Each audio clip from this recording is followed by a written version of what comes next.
Hey, everybody, it's your buddy Admiral Teague, and I'm here with my pal Snail. Snail, what's going on, buddy? Feels like we've been here before. We must be traveling time. Maybe there's a temporal Cold War.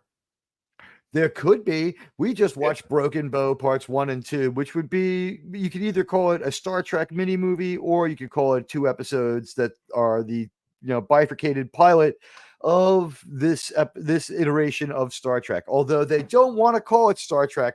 Some people are saying people are tired of Star Trek. Star Trek is too insider. Star Trek has become too eccentric. Star Trek only talks about Star Trek these days. And we got Enterprise, which was supposed to like sort of address some of these things. For one thing, we don't have Star Trek like uniforms. Our ship is familiar yet somehow different. It's pretty radically different in the way the drive section or whatever it would be called. We have a lot less technology, or we're supposed to, and we have a crew that's a little more Earth centric. We have the Doctor is an alien, and we have T'Pol, who's a Vulcan. And I guess after this confrontation in the cornfield, and a young istophobic Archer building this model with his father, we launch into the aftermath of the silo incident, which is happening sometime after young Archer talks to his father.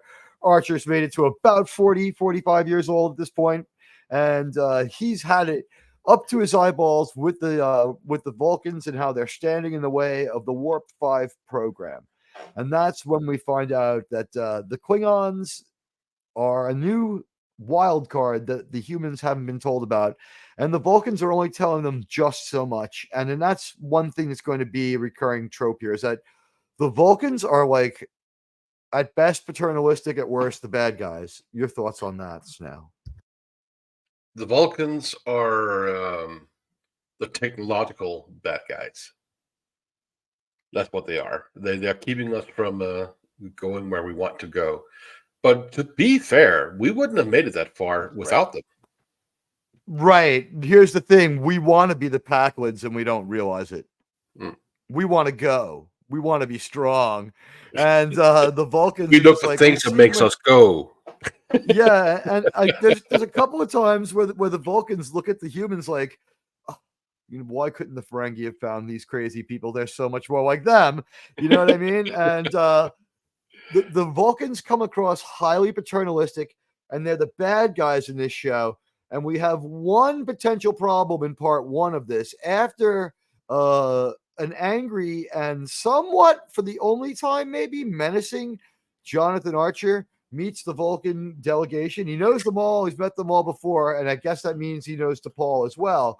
But they can't say Klingon right. They're still wearing suits and ties. They kind of look more like us than regular Star Trek people. The medical equipment looks more familiar. The computers look more familiar. The aesthetic is highly different. But Archer and T'Pol kind of start mixing it up right away. And it kind of seems like a little boy, little girl in the schoolyard with hostility because they like each other sort of thing. But we know that's not exactly how it goes in every iteration of reality that these people are going to run into. Only like 2. But we have an immediate conflict between the Vulcans and the humans, and they are apparently holding us back. And I said that I didn't like the idea that the Warp 5 program was headed by Archer's father. I thought it should have been a team where he was a member, and he could have been equally frustrated without making 2 people in a row in the family special. You know what I mean? He's an extra special person from an extra. Yeah, it's a little much. We go a little overboard in rhetorically and a little overboard in origins for these characters because we're afraid to be too Star Trek, but we want to be Star Trek at the same time. They're at odds with themselves. Can you feel their conflict as the writers are trying to do this? Yep. How would you describe it? I wouldn't. I simply wouldn't. Well, you would just say this. Well, here's the problem. We have to describe things for critics now. But, right. They are at odds with each other at the writer's room because there's like, and I don't think anyone's divided about this. Everyone is confused about where to draw the line and how far to go. And it seems that like how Star Trek we're going to be moves back and forth throughout the episode. We do several jarring things to try to tell us that it's not exactly your father's Star Trek, as the old Buick ads went. It's not your father's Oldsmobile or whatever the hell it might have been, which was contemporaneous to the show. Yeah. But this is now basically saying this was not your grandfather's Star Trek to your father or to you. You know what? They're trying to tell you that they've moved Star Trek to a slightly better place where they're going to be a little more relatable. They're not going to be far removed from us. Archer is notably istophobic. He's got a few things to say, and he's got a few opinions about those Vulcans, doesn't he? He really doesn't, and T'Pol says as much, that he is a speciesist. He's a speciesist. Yeah. It didn't upset or bother anyone. It didn't feel like it was going woke. It wasn't a lecture. He said a bunch of things that to us were easily understandable, that if you said them to another human who is different from you, you'd be seen as a racist. He calls them pointies. He says he's sick of their condescension. He sounds a little bit like Sela in Unification Part 2 when she gets her reveal and she's like, I hate Vulcans, to Spock. I can't stand the arrogance. You know what I mean? She's sort of they're sort of playing her towards that. She's a model more than an actress, so it helps for her to be a Vulcan. She's not supposed to be overly emotional. It doesn't really hurt the performance that she's only just so experienced. Mm-hmm. Well, and her New York accent comes out when she says "appreciate." Well, you see her acting in Stargate. They have some. Was that before this? That was before this. Okay. Stargate started back in the 90s. Well, this show is 1999, if I'm not mistaken. Is it? Yeah. I think September 1999 is when this show starts. I don't know. It may have been lined up to coincide with the launch of a network, because we have regular TV over the air network wars. If you had watched these two episodes of Star Trek Enterprise, and they were just called Enterprise at the time, you would have seen commercials for 1-800-COLLECT. You would have seen commercials for cars that don't exist anymore, like Plymouth. Cars that don't exist anymore. Is there still a Dodge? There's still Dodge, right? But I don't know. Like a few car companies that don't exist anymore, like Yugo. Yugos were still around, I think. I'm trying to think of some of the stuff it's been so long since this aired. So the World Trade Center no longer around. Right? It's when it started. And Stargate was in 1991. 2001. No, there's Stargate before that. The movie. Yeah. Stargate was 97, and Star Trek. The movie's 91. That's what I was referring to. Was 01 movie. Okay. Yeah, Stargate might be. Did that start in the Sci-Fi Channel? That I don't know. Yeah, it says here Sci-Fi Channel on March 6, 1998, actually. And that kind of did a lot for the Sci-Fi Channel as far as, hey, we have a decent sci-fi show that's original instead of just showing, reruns of other people's shows, and not even the premium ones at that. So they finally had a pretty good property of their own.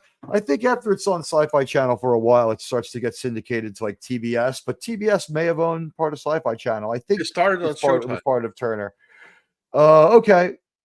Well, okay. Stargate started on Showtime. All right. Right? Anyway, we've rabbit holed a little bit in. Jolene Blalock is not as inexperienced as we thought, but it does not hurt that she's playing a Vulcan. Next, I guess, in our the people in this show that are going to be our trilogy are supposedly conceived in the mind is going to be it's going to be Trip and it's going to be Archer, but we're going to swap out back and forth. Hoshi and T'Pol are going to be the third element of this interchangeably, because we see at first they don't work too well together. No, they're a bit catty. Just a little bit. And Hoshi is very whiny, and the problem with that is that even though her reasons for being, cranky and being scared and being whiny makes sense in universe, she still has something that we would kill for. She gets to be on the Enterprise, so it's like, shut up. That's always a tough sell. No, it's always a tough sell in Star Trek when like you're on that's one of my main problems with the Cage. Captain Christopher Pike in episode 1 is like, I don't know if I dig this job. And you're like, I'm supposed to want to be the captain of this ship that you can't stand. So that is not a problem in this. In fact, Jonathan Archer not only wants to be captain of the Enterprise, he was kind of born to be captain of the Enterprise because his father designed the engine. He wasn't part of the team that did it. He designed it on his own with the work of Zefram Cochrane. He's Zefram Cochrane's apprentice, and he's in frame with Zefram Cochrane, and Zefram Cochrane makes the speech that we hear young Archer repeating, which is the whole space, the final frontier. So we say that in the first 5 minutes, almost like we need to throw chicken bones in the air and charm our Star Trek show. But we're still not really admitting we're Star Trek. What did you think about the cat and mouse game of Star Trek? Give me a couple of minutes of thoughts on that. This is where you have to indulge the parts of your mind where you use speculative analysis. Like, what did you think of the idea that they were being Star Trek without being Star Trek? The show's called Enterprise. There's only just so much deception. That's the whole thing. There's only so much deception. I mean, we're taking this slow. We're making this more contemporary. As you said, this is not your dad's Star Trek. You're young, and you're hip. These humans aren't a half step ahead of us in evolution like Kirk is. Yeah, and like Picard is. Kirk and Picard are assumed to have taken at least an intellectual step forward because of all that humanity's learned. Their brains are better functioning than ours. Maybe it's because of really good education. They're smarter. Really perfect diet. Or maybe mankind has evolved towards those beings of pure light that Star Trek creatures go towards. All Star Trek races become pure light at the end if you're good, or Armis if you're evil. Well, again, I don't know how much evolution, but taking it back to Enterprise in its purest form, this is contemporary. We update the technology on the bridge, sort of, with the screens and everything, because we can. And I am for this. We walk a little bit away from the aesthetic of TOS that would have come later. But the thing is, we've done other aesthetic changes in Star Wars. This ship is supposed to look functional for the first time. Yes, oops. We've done aesthetic changes in Star Trek before, and we've seen different technological eras represented differently. I noticed. I was listening for it. I didn't catch it. If their bridge has its own ambient noise, I didn't hear it yet. Their engines are the only. Their engines seem to be the most important noise, but that makes sense because like even in the ASMR, they're thinking very hard about like how to make this more relatable. They're like, everybody knows they like to hear the sound of their engine when they drive, and we're really proud of our engine in this show, right? Our scientists are very proud. Because the thing we find out within a few minutes here is we could have had this engine 100 years ago, but the Vulcans were like, nope. And the joke that I told Snell before is the way humanity is acting about the Vulcans' decision is like the Vulcans must have rolled their eyes and been like, why? Why couldn't the Romulans have found these Pac-Led like fucking weirdos? Yeah, the Ferengi. The Ferengi also would have been, like anyone but us. Like, it's like, why did we have to find them? Seems to be the Vulcans' attitude in this. It was a shortest straw. And the Vulcans we had to be here when they turned on that warp engine. Yeah. God damn it. But then we find out that they may have been there, at Carbon Creek in the 50s, 60s. It makes sense that they were keeping an eye on us for the sake of keeping an eye on us, and that's why they were there. It makes sense. It makes sense that there was some sort of Vulcan version of Impossibilium that was in a nearby solar system, and they could stop by our solar system and had been doing it to gas up with something or to replenish something. It was like an oasis, for longer Vulcan space travel. And maybe they'd been going to like, there are many islands with water on them and no humans at all. We can simply land there, take the supplies we need and leave. You know what I mean? Without interfering. Like, because the Vulcans are the first ones. We find out the Prime Directive is sort of comes out of Vulcan ideas. The Vulcans don't jump us ahead to Warp 5 because we would have been the Pac-Leds. Indeed, we would. and we want to avoid that, and I get it. And I also get that Archer, he would, you're holding us back, but as I said, we would be the Packlets, and Right. So there's no reason to do that.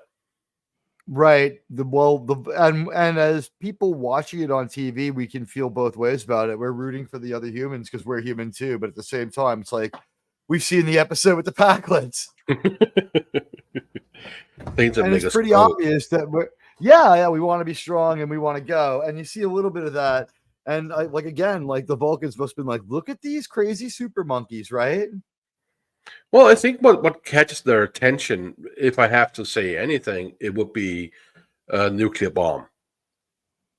That's when they I guess sensors pick it up or whatever, or they've seen that humans are developing at some point within the last 300,000 years, that something is developing. So keep an eye on it, see what the monkeys are up to, how do they evolve, and it's purely It for could have been a science. tag and release program or something like that. Could have been that, but I'm just thinking that they want to see how people evolve. Well, I think there was one mission they left behind an obelisk to help us evolve faster, like a monolith, if you would. Just kidding. But I don't know. Like we definitely don't try for that kind of science fiction here, where we would go for like Arthur C. Clarke concepts in 2001. We're not trying to preach a high moral lesson. Like what it is like timidly into the stars with frustration is the only way to put it. That's the attitude, right? Mankind's attitude is timidly into the stars with great frustration. It's like we have these new weapons. They're called phase pistols. So they're like you've seen them before, but they're just a little bit different.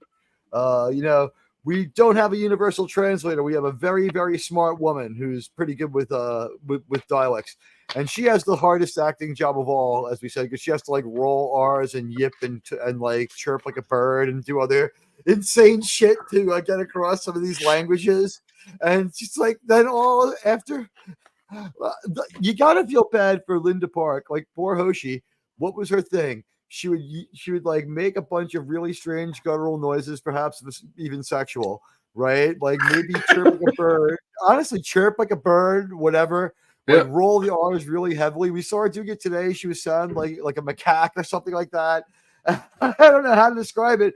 And then like the next beat, she turns around and looks right at Archer, and she's like, they're using a modulating dialect. I think I've heard it before. And it's like, how do you pull this off? Like, so I guess Linda Park is actually a better actress than we gave her credit for. It's just that it's a little hokey what they make her do. Well, isn't that what they do at acting school? Really, is that is an acting school exercise. Yeah, there you go. So that's how they do it. I'm just saying she was probably top of the class. Her rolling of the R's and screaming like a macaque for like 1 minute there before she turned around and told the captain in some sort of Trekno babble that this thing was, using a modulating dialect, whatever. We found out warp 0.5 is 17 million miles per hour by calculating the distance from Earth to Neptune. We got some new aliens called the Suliban. They have a really, really a strange relationship with evolution. Yep. And they don't wait for it. They make it happen. You can't, and you know what? This is kind of like where Deep Space Nine was like, can't get to the final frontier. We'll bring the final frontier to you, because Deep Space Nine, they kind of don't go anywhere. Like this was the same thing. It's like you can't get to evolution. We'll bring evolution to you. So like one of them had like 8 irises in his eye, and another one like had like liquid bones that could twist around like a snake, and another one had Spider-Man powers, and it was all right. Like they were all right bad guys. The Suliban were a cool addition to the Star Trek lexicon that upset nothing. So they were a somewhat hostile near Earth species.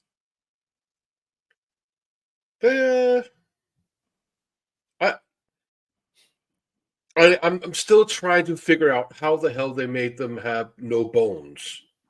They can get under a door. They were more interested. Well, mice and rats could do that, but they were more interested in using the special effects in the ways that were possible. And we saw this in the Twilight Zone watch that I did, where a guy said, "You've had some of the dumbest suggestions. Make hot dogs flat so they'll fit on a hamburger bun." And I'm like, that's like contrive a part of the story where we can use the 4 or 5 things that CGI does well.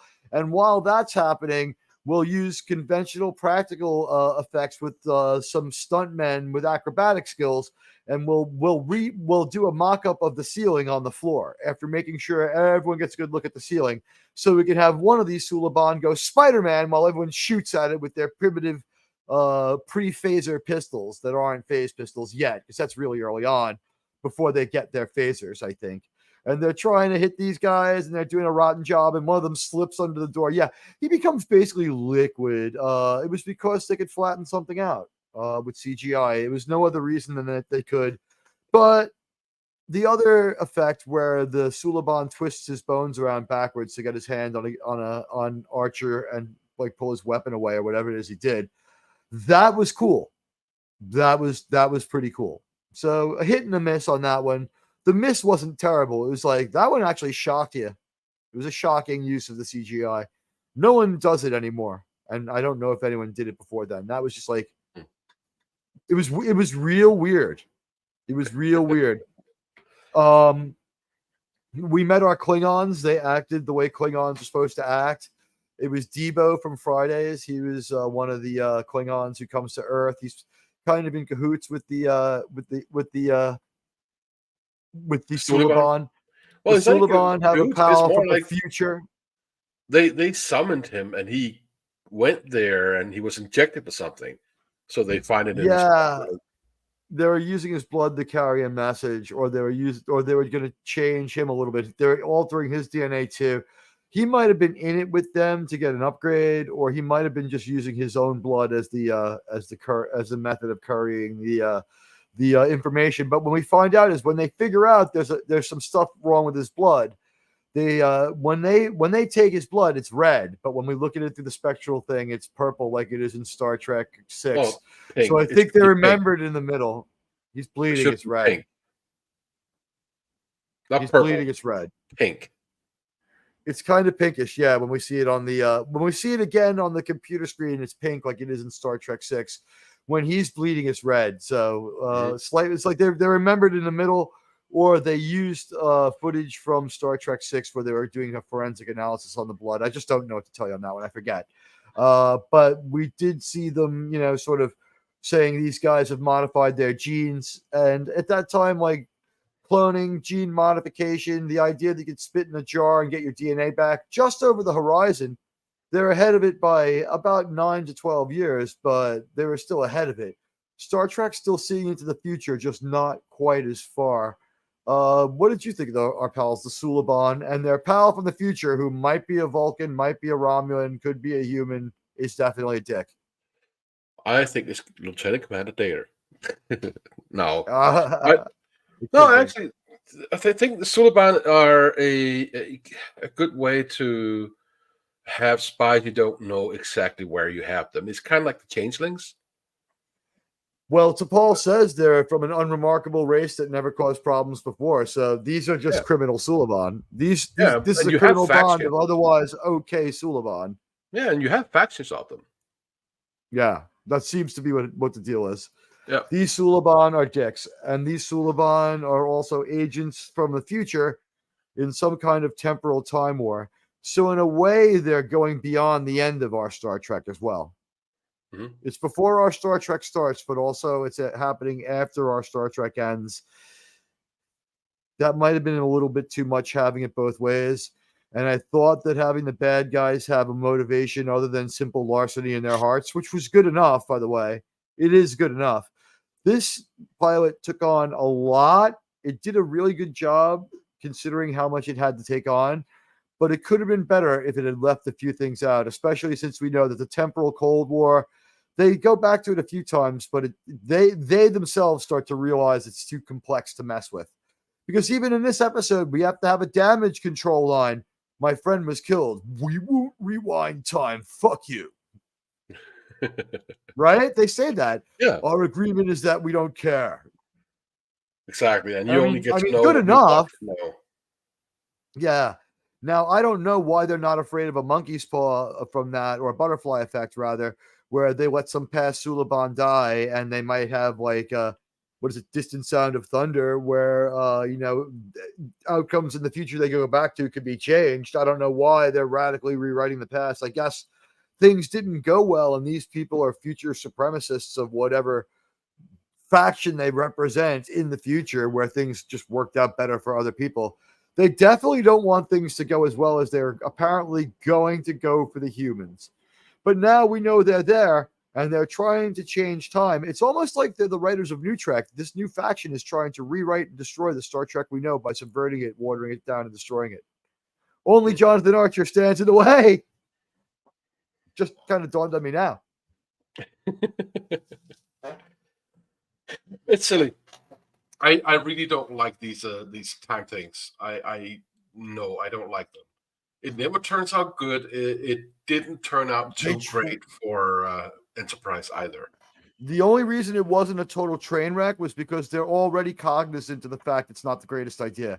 They're nerfing their time travel. They're saying things like, let's be very, prodigious with this. Like, and like, so when they're like, I lost my friend, can we rewind time? No, fuck you. And that's just like, all right, like we have a rule right away to answer a lot of questions. We don't change things willy-nilly. This show also seems almost slavish in its desire to not leave gaping plot holes. Why did that phaser make that silo blow up so badly? It was full of methane, or as our European friends call it, methane. But it was full of an explosive gas. So when he fired it at once and got 2 Suliban in a huge explosion, we were like, what's up with his phaser? But then we find out he fired at a very explosive target. Mm-hmm. So but good on why him. did they have methane in there? I don't know. Yeah, there's a lot of there's a lot of little problems in this. Then none of them were huge, and one of them snowballs in the Temporal Cold War. What it does do a better job of, and it does this in all one episode. I would have preferred to see it take a season. They tried that with Picard, with Jean-Luc Picard, and it didn't work in Star Trek Next Generation, though, where they tried to have him slowly walk away from disliking children while having him like Wesley right away, which was kind of a problem. So, like in this one, like they kind of don't want him to be an istophobe after they want him to be really istophobic. And how he got that far in Starfleet, which they say is new, like I guess it was a elimination draft, and some other service didn't want Archer and Trip. They're like, these guys are dicks. I don't, they say Starfleet is brand new and has no rep, which is interesting. Well, at least the Vulcans are trying. Well, T'Pol is trying, right? She's trying. The other Vulcans seem like they all need a Prozac. Well, I'm sorry, they all need a Xanax. Xanax are the ones that calm you down, right? They all need a Xanax. The humans have been like, it almost seems like these Vulcans have been on Earth like continuously for 30, 40 years because their lifespans are so long. And they've just, even though they're Vulcans, the humans just get to them. They're so onerous to the Vulcans. The Vulcans end up being the on and off bad guy. And there's one thing in this that we can't be sure of. Even you were like, oh, because this doesn't happen till later. We find out that in this time frame, the Vulcan mind meld is taboo and weird, and you would be a Vulcan assaulter if you did this to somebody. It was considered like real improper and real weird and real mean and real fucked up. There's an episode where someone does it to Paul, and she's messed up from it for the rest of the show. Yeah, but they get a disease from it. Yeah, but she seems to mind meld with Archer. Yeah, you said that, and at first I her didn't. Hands were ambiguous. Yeah, exactly. Yeah. No, you've become used to me wanting things to be having a cynical view, but the fact is, like, I'm ready to walk away from my bad takes that are cynical wrong, but sometimes cynical right is the way it is. They were not sure yet. They were aware that they might want to do something with the mind meld. So her hands are very ambiguous, but what did you think? Did she mind melds with him, or does he see him in her mind, and what difference does it make? Well, if we take it that his shot to the leg, I don't get this. Why would a shot to the leg cause him to be that out? I mean, it was a shot to the leg. Even though it's a phaser or I a think he fell disruptor. down and hit his head or something too. Like it knocked him a few feet. Also, Yeah, but he gets beat up a little bit on top of it. I think from getting hit. yeah, again, I don't get why he would be that out of it. I really don't. Does not make it seem like an ideal tough guy, right? Captain Kirk would have shook that right off. He seems, yeah, okay, so like now the good news is we're all tougher than the captain of the Enterprise.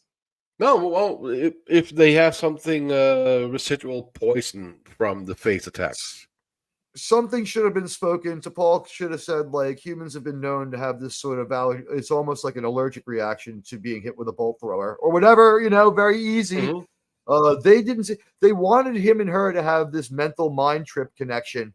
And all she does is look at him in an edgy manner while he has a flashback back to childhood. So if she's mind melding with him and seeing his past, based on what the show says later, she's being very improper and very fucked up, and she's an extremist who shouldn't be working for the Vulcans at all because her beliefs are 100% opposed to what the Vulcans in charge think right now.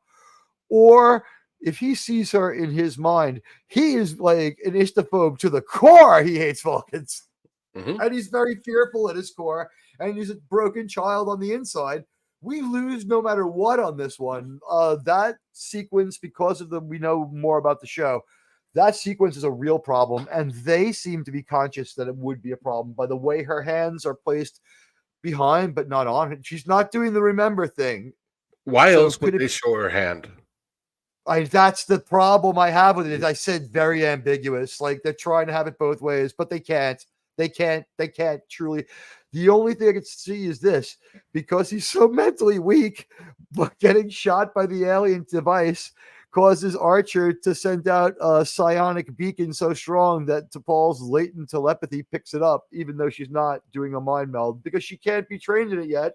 Because we find out the guy who does it to her took some training to get messed up to want to do it to people. And the mind meld is meant to seem like the bad touch. The mind meld is analogized to a bad touch, like on an adult to adult. It's like you thought she liked you and you fucking grabbed her ass or some shit like that, like something like an unwelcome kiss. That was what the mind meld is equated to later in Enterprise, and in this one they just kind of jump right into it. And you get mind meld transmitted diseases. Not STDs, but yeah, she picks up a disease from getting mind melded with. So the only two things we have here are either he blasts out such fear on a primal level that even she can feel it, although her psionic powers are latent but turned off, or she didn't tell people she knows this shit already. That's the only two possibilities. She's a weirdo. We saw that Trip is the right-hand man of Archer. Did we mention that we eat in every episode? We made sure to show people eating in every episode. Trip seemed to be the worst at it. The director was doing his best to make it look like he was eating, so they're trying to help him. They sort of walk away from giving Colin Trinneer a lot of help after a little while. I guess they figure, we went down this road with Cass. We can't fix everybody. He was hired because he looks great in the decontamination booth with T'Pol, which was another non-Star Trek thing that was supposed to help us out. And we weren't supposed to use our transporters too much, but we use it at the end to save ourselves from jeopardy. So everything's in place but our Delta logo, which we don't want to wear yet. I'm wondering when we pick that up, because we're going to continue with Star Trek Enterprise. We've got another engagement in just a few, so let's wrap this one up. Star Trek Enterprise Broken Bow 1 and 2. A, B, C, D, or F? I will give it a loving B. C plus. It's a B minus, maybe. It's a C plus or a B minus. It wasn't bad. I enjoyed Broken Bow Part 1 and 2. I thought that it was fun to watch it again. I think that they were hitting certain themes too hard while trying to tiptoe around others. I don't know. They're trying to have it both ways a lot. We didn't even talk about Porthos. We'll have time to do that in the future. We hope you enjoyed this review and revisit what I'm going to call, I guess, the distant replay of Enterprise, as Snail and I are going to watch episodes and give reviews. Thanks, everybody. Any final thoughts before we get out of here? Keep watching Star Trek. It gets better. Yeah, and Enterprise will become Star Trek. It's not yet, but they'll get there. Guys, thanks for coming by. And I got to go over and watch some Star Trek Discovery, so I'm sure I'm going to appreciate this much more. Let me turn off the viewer. And everybody, thanks for coming by Saving Star Trek. We love you all. Please hit the like and follow button. See